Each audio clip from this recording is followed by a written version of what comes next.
September 12th, 1942. The jungles of Guadalcanal dripped with heat and dread.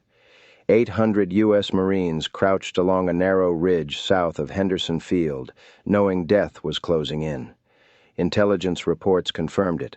Over 2,500 Japanese soldiers were threading through the darkness to surround them. Every principle of warfare said the same thing. When you're outnumbered 3-1, you withdraw, regroup, live to fight again. But Lieutenant Colonel Merritt, Red Mike Edson, wasn't reading from any manual. He looked at his men, gaunt, sweat-streaked, running low on ammunition, and made a choice that defied reason and doctrine alike. Instead of retreating, he ordered the line to contract, to draw the perimeter tighter. "Let them come," he told his officers. "Let them surround us." As night thickened and the jungle sounds fell silent, the Japanese advanced from three sides, convinced they were about to crush a doomed force in one swift assault. They had no idea they were walking into one of the most ruthless ambushes in Marine Corps history, a battle that would rewrite what it meant to defend against impossible odds. Nightfall on Guadalcanal came not with peace, but with a suffocating stillness that pressed against the skin like a fever.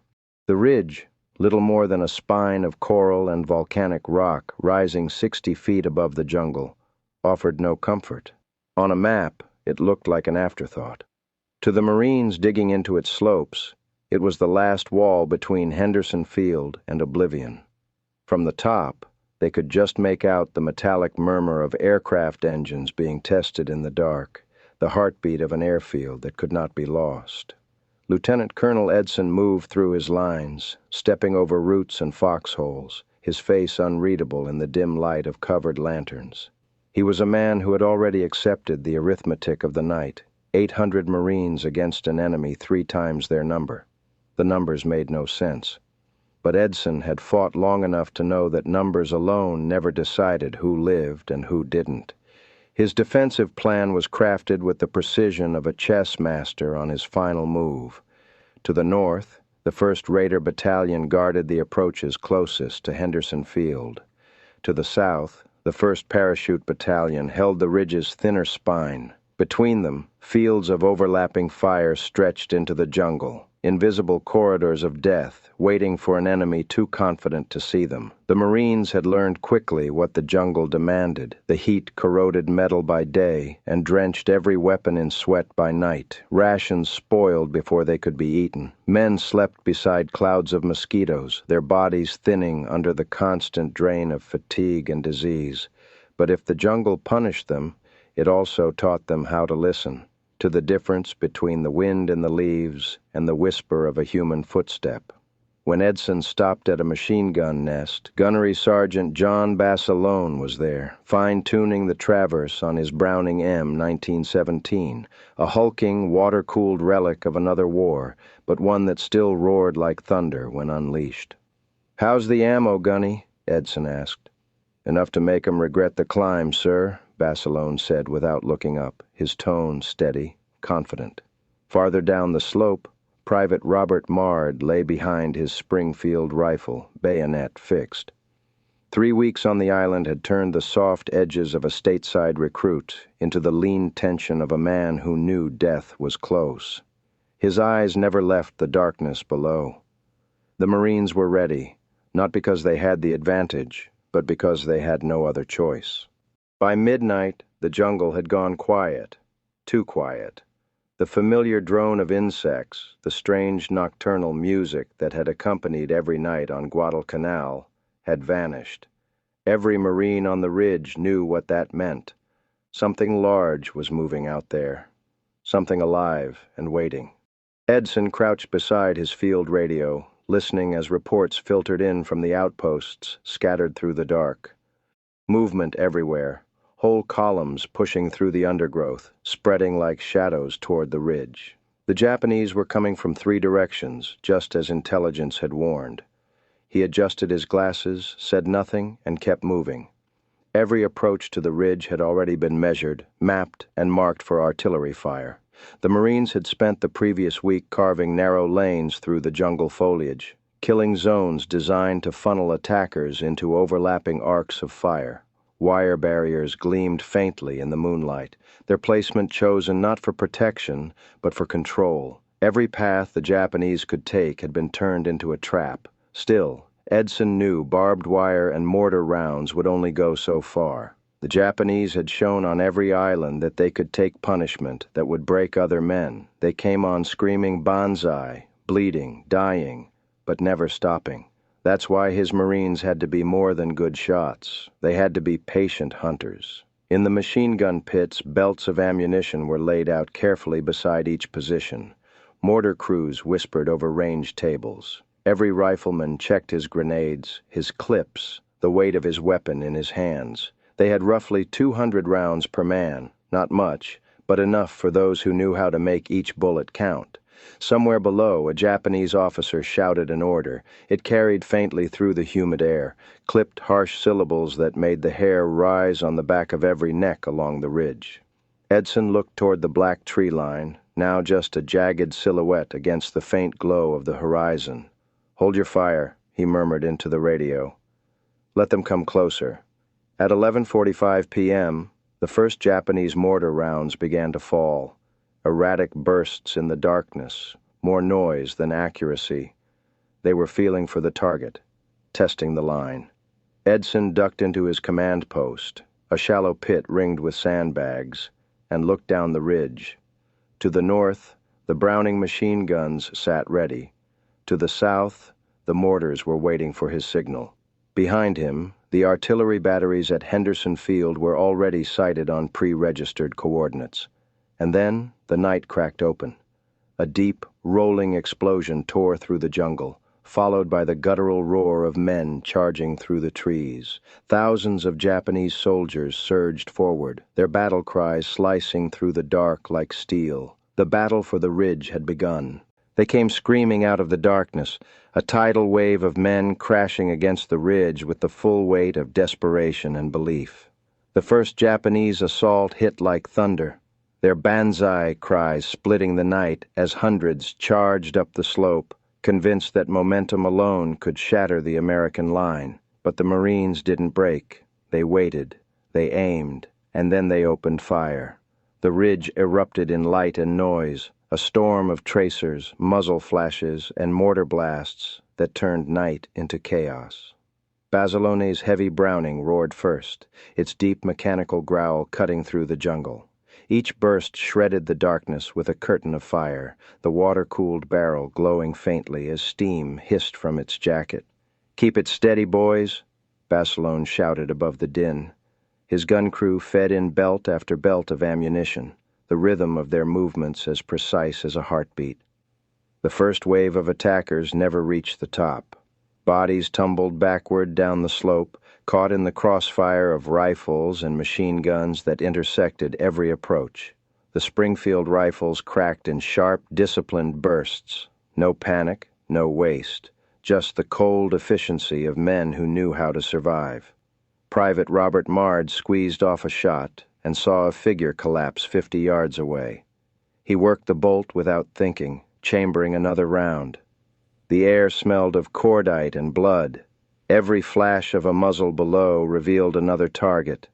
The Japanese came on again, tripping over their dead, shouting through the smoke. But they were walking into geometry, into fields of fire, planned down to the inch. Edson's men weren't reacting.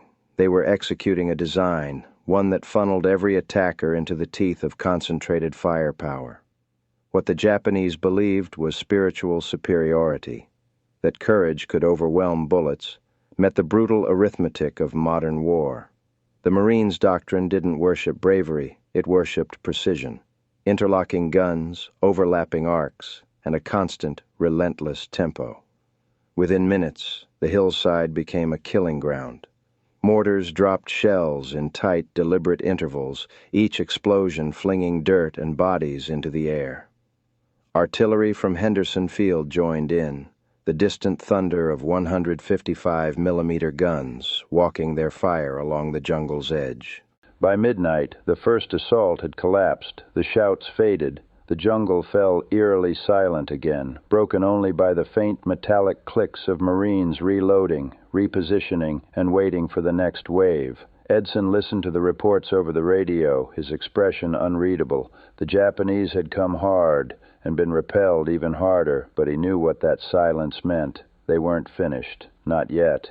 The silence after the first assault was worse than the noise. Smoke hung over the ridge, thick and acrid, carrying the stench of spent powder and blood. Down below, the jungle hissed and crackled with the sound of movement, the Japanese regrouping, repositioning, refusing to die quietly. Edson crouched over the map spread in front of him, lit only by a red-filtered flashlight. The reports were coming in. Minor casualties, no breaches, ammunition holding. For now. He keyed his radio. "Tell Henderson we're holding steady. Fire mission. Charlie, grid 2218 through 2222. Slow pattern, 3 rounds each battery." Moments later, the sky lit up as American howitzers answered. The deep-throated roar of 155mm guns rolled across the jungle, followed by the concussion of impact. Each shell burst with surgical precision, ripping through the trees where the enemy was massing for another charge. But still they came. The second wave emerged through the shattered foliage, shouting and firing wildly. This time, they moved in tighter formation, the Japanese commander adapting, pushing them forward in coordinated rushes. The ridge answered with steel. Mortar crews adjusted their angles and fired continuously, the glowing arcs of shells tracing perfect curves into the dark. Machine guns swept the slopes, cutting down clusters of attackers before they reached grenade range. Riflemen picked their shots carefully, aiming low to break momentum. Private Mard worked his bolt-action rifle until his shoulder burned. The rhythm was hypnotic. Fire, eject, reload, aim, fire again. He didn't even hear himself shout when his bayonet jammed into the earth beside him, just the endless clatter of gunfire and the pounding of his heart. Down the line, Bazilone's machine gun roared without pause. The water in its cooling jacket boiled and hissed, but he never let up. His crew changed barrels twice, working like clockwork under the glow of tracer fire. "Feed it! Don't stop feeding it!" he yelled, voice hoarse, as brass casings piled knee-high at his feet. To the south, flares burst overhead, turning the jungle into a surreal landscape of color and smoke. The Marines' silhouettes flickered like ghosts against the explosions. Every time a Japanese formation gathered for a new push, the artillery found them, guided by observers who could spot muzzle flashes through the canopy. Edson could see it clearly now. Kawaguchi's men were dying for an illusion. Their doctrine prized courage and shock over coordination, believing spirit alone could break the line. But the Marines fought differently. They fought like craftsmen. Every field of fire, every cross-angle of bullets designed to overlap and sustain.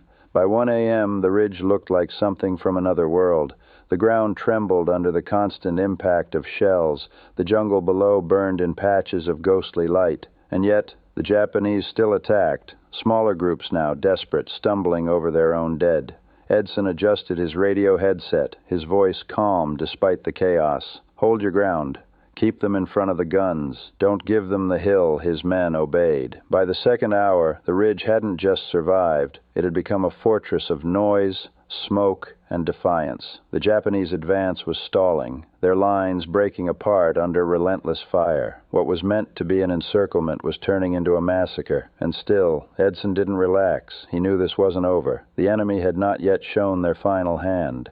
The night bled into its darkest hour. For 4 relentless hours, the ridge had held. The Japanese had thrown everything at it, mortars, machine guns, human waves, and still the Marines stood. But as the faint hint of dawn crept over the horizon, Edson knew the enemy wasn't finished. Not yet. In the jungle below, Major General Kawaguchi gathered what remained of his brigade, fragments of battalions, battered but unbroken. He had failed to break the Americans by force. Now he would try to break them by cunning, instead of another mass charge. He split his remaining troops into small infiltration teams. Their orders were simple: slip through the ravines, crawl beneath the wire, and kill the Marines in their holes. No banners, no battle cries, just knives, grenades, and silence. The ridge fell quiet again, unnaturally so. Even the wounded stopped groaning, straining to hear movement beyond the perimeter. Then came the whispers, low guttural sounds from the brush, followed by the dull metallic click of a grenade pin. "Contact left," someone shouted. The jungle exploded. Grenades rolled into foxholes. Rifles cracked at muzzle flash range. Japanese soldiers appeared from the darkness like phantoms, some firing pistols, others charging with bayonets. The battle that had once been measured in fields of fire now collapsed into hand-to-hand chaos. Private Mard saw a figure rise from the undergrowth, grenade in hand. He fired once. The man fell, the grenade tumbling harmlessly downhill before detonating among the trees. Mard barely had time to reload before another shadow lunged at him. He swung his rifle like a club. The buttstock splintered, but the attacker went down and didn't rise again. Farther up the line, Basilone's machine gun nest came under direct assault. A squad of Japanese soldiers had crawled to within 30 yards under the cover of the earlier bombardment. The first grenade landed just short, spraying dirt across the sandbags. The next rolled inside the pit. Basilone kicked it back out, the explosion deafening but distant enough to spare his crew. Then they were on top of him. Basilone drew his Thompson and fired point blank. The submachine gun spat fire, cutting down 2 attackers before jamming. Without hesitation, he swung it like a club, striking another across the helmet. When it was over, 3 bodies lay tangled in the sandbags, one draped across the Browning's tripod. The Marines fought like cornered wolves, every foxhole its own war. Flares burst overhead, revealing a scene of raw violence, silhouettes wrestling in the mud, bayonets flashing, the ridge lit by staccato bursts of gunfire. And yet, amid the chaos, the discipline held. Small groups of Marines counterattacked through the undergrowth, sealing breaches before they could widen. They fought in pairs and trios, moving silently through the smoke, killing quickly and vanishing again. Edson coordinated it all by instinct. His reserves, men who had already been awake for 30 hours, moved like ghosts between sectors, plugging gaps, redistributing ammunition and holding the line. Every move was calculated to buy another minute, another breath, another chance. By 4 a.m., the infiltration had failed. Kawaguchi's cleverness had bought him nothing but carnage. His small groups were cut off, encircled, and destroyed. The Japanese attacks lost cohesion. Their shouts turned from commands to screams. When the first light of dawn spilled over the jungle canopy, it illuminated the truth. The ridge still stood. The Marines, filthy and bloodied, clutched their weapons in silence. The ground was carpeted with the dead, and in the distance, the surviving Japanese began to pull back into the jungle, leaving their wounded behind. Edson exhaled for the first time in hours. "Hold your fire," he said quietly into the radio. "They're done." The ridge had survived the impossible. The sun rose slowly over the ridge, spilling gold light through a haze of smoke and mist. What it revealed defied belief. The battlefield below was a tapestry of ruin, bodies tangled in wire, rifles half buried in the dirt, the jungle shredded by artillery and fire. The smell of burnt powder hung heavy in the air, mixing with the damp scent of the earth. Lieutenant Colonel Edson climbed from his command post, moving stiffly among the men who had held the line. The Marines stood in silence, their faces gray with exhaustion and disbelief. Not one of them spoke. They didn't need to. The ground around them said everything. Reconnaissance patrols moved out cautiously, picking their way down the slopes. What they found stunned even the veterans. More than 700 enemy bodies lay in clear view, with countless others scattered deeper in the jungle. The Japanese had come with 2,500 men. Fewer than a third would ever regroup. In contrast, the Marines counted 43 dead and 97 wounded. Devastating losses for their small force, but almost impossible to comprehend when compared to the destruction they had inflicted. The ridge had become a graveyard for an entire brigade. When the first radio reports reached headquarters, senior officers couldn't believe the numbers. They demanded confirmation, assuming someone had miscounted or exaggerated, but the truth was worse, or better, depending on which side of the island you were on. Kawaguchi's brigade had ceased to exist as a fighting unit. The general's carefully planned offensive, meant to crush the Americans and retake Henderson Field, was finished. What remained of his force was limping back into the jungle, wounded, starving, and leaderless. The strategic shock rippled through both commands. For the Japanese, Guadalcanal had just turned into a war they could no longer afford to win. For the Americans, it proved something they'd only dared to hope, that the enemy could bleed, could break, could be beaten. On the ridge, Edson's men began the grim work of recovery. They gathered the wounded, buried their dead, and stripped the battlefield of enemy equipment. Among the wreckage, they found rifles, mortars, and personal belongings, diaries, flags, photographs, fragments of lives that had ended in the mud. Basilone cleaned his machine gun in silence, running patches through the barrel, the water in its cooling jacket still warm. 4,000 rounds fired, not a single malfunction. He glanced across the slope, where the bodies of those who had tried to rush his position lay scattered in arcs that marked each attempt. Private Mard sat beside his foxhole, too tired to move. The young Marine stared at the horizon, his face blank, his rifle resting across his knees. The adrenaline had drained away, leaving only the heavy quiet of survival. Edson surveyed the ridge one last time before radioing in his report. His voice, calm as ever, carried no pride, only fatigue and fact. "Enemy force repelled," he said. "Henderson Field secure." He paused before adding, almost as an afterthought, "Estimated enemy casualties, 2,000 or more." The operator on the other end was silent for several seconds. Then came the reply, "Repeat that, Colonel?" Edson did. The battle for the ridge was over, but its consequences had just begun. By afternoon, the ridge was silent again. The gunfire had faded, the smoke had lifted, and only the whisper of the wind through the trees remained. The same jungle that had echoed with fury just hours before now stood as the keeper of the dead, American and Japanese alike. For the Marines who survived, victory didn't feel like triumph. It felt like exhaustion. They had stared into annihilation and lived, but the cost had left its mark. Each man carried something that couldn't be written in a report, the memory of how close the world had come to ending in those few black hours before dawn. The scale of the victory, however, was undeniable. Kawaguchi's 35th Infantry Brigade, over 3,000 of Japan's finest, had been destroyed in a single night. Units that had conquered half the Pacific were now scattered remnants, broken by 800 Americans who refused to yield. In Tokyo, the defeat forced a reckoning. Japanese planners had believed the Americans soft, men who would crumble under the weight of discipline and sacrifice.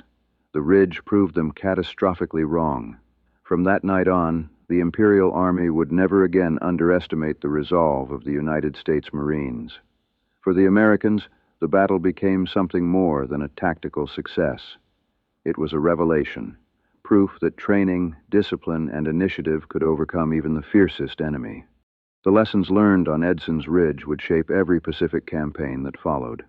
Officers studied it for decades afterward, how a small, determined force used terrain, coordination, and relentless firepower to outfight a larger, better supplied foe.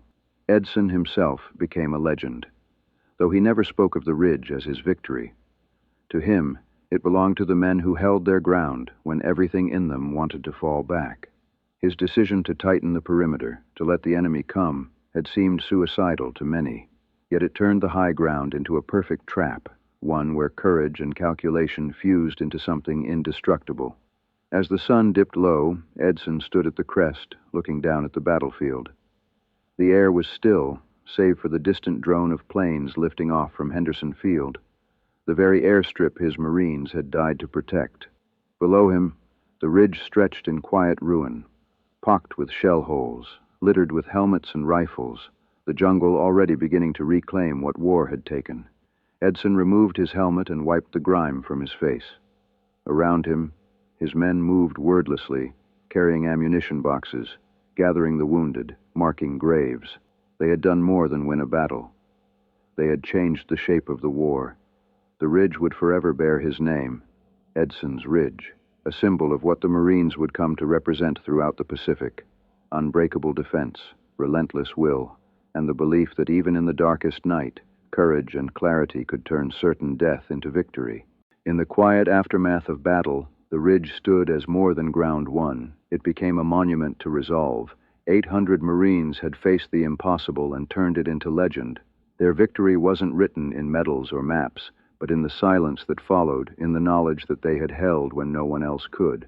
From that night forward, every Marine who set foot in the Pacific carried a piece of Edson's ridge with him. The lesson that courage is not the absence of fear, but the decision to stand firm when every instinct demands retreat. On Guadalcanal, under a crimson dawn, the tide of war began to turn, and the myth of Japanese invincibility died beneath the guns of the United States Marines.